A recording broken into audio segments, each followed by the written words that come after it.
Hi, my name is Carrie Cross, and today I'm going to be making a vanilla pavlova with fresh whipped cream and berries. There's a mystery behind how the pavlova was created.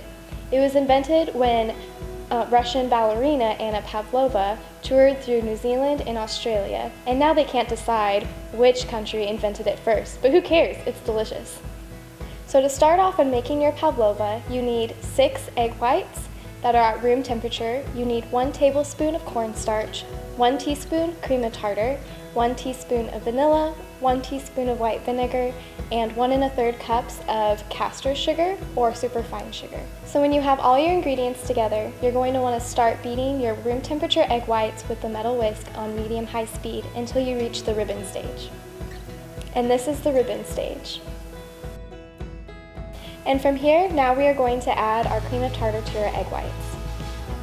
The cream of tartar, along with the white vinegar and the cornstarch, are really important to making your pavlova because it kind of helps stabilize your egg whites so it doesn't crack in the oven, and it just keeps a beautiful meringue. So once you add your cream of tartar to your egg whites, you're going to want to keep whisking them until you reach a soft peak. This is what your egg whites will look like when they reach the soft peak. And from here, we're going to add 1 tablespoon of sugar so that it dissolves completely and resulting in a thick and glossy meringue. When you're at the last tablespoon of sugar, you'll want to add the 1 tablespoon of cornstarch to the remaining sugar and add to your meringue and beat till stiff peaks. After you add the remaining sugar and cornstarch, you should end up with glossy, stiff peaks.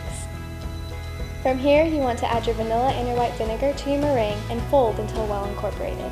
Folding your ingredients is the most gentle way of mixing your meringue so that you don't break all the air that you had previously put into it.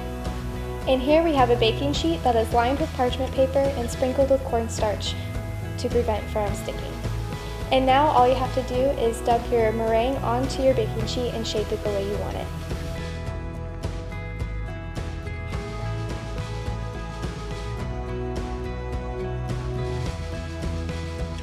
Have your oven preheated to 250 degrees, and when you put your pavlova in, turn it down to 200 degrees. The reason you started off on a higher temperature is to make sure that your pavlova has a hard, crispy shell. You'll want to bake your pavlova for 3 hours, and then you'll want to turn your oven off and let it cool completely. You can tell your pavlova is done when it is completely dry and you can lift it off from the parchment. You know you have reached the perfect pavlova when it is white in color, crispy on the outside, and marshmallowy on the inside.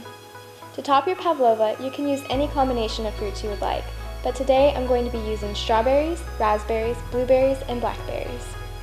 First, you want to prep your strawberries by cutting off the ends.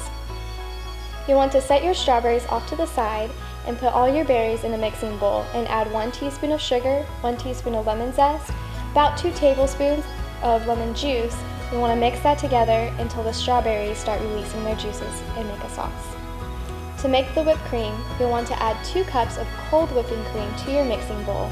Then you'll want to add 4 tablespoons of sugar and 2 teaspoons of vanilla, and you'll want to beat that until it forms stiff peaks. To your finished pavlova, you can top it off by either heating up some apricot preserves and brushing it on top of the fruit for a shiny coating, or you can sift some powdered sugar on top.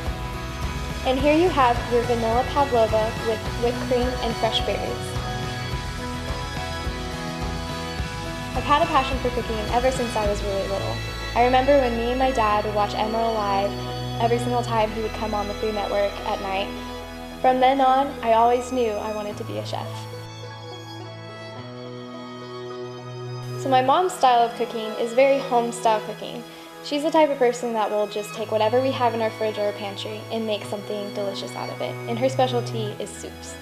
My dad's style of cooking is very much the grill master, and he definitely likes more gourmet food and more of the technical side of food as well. And that's how I got my style of cooking. I love the gourmet and technical side of cooking, as well as the simplicity and the homemade style as well. And it's very important for me to have all my ingredients being freshly made from fresh ingredients. Cooking is what I love to do.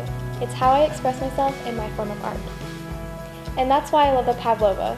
because it's like a blank canvas for me to be able to create something delicious.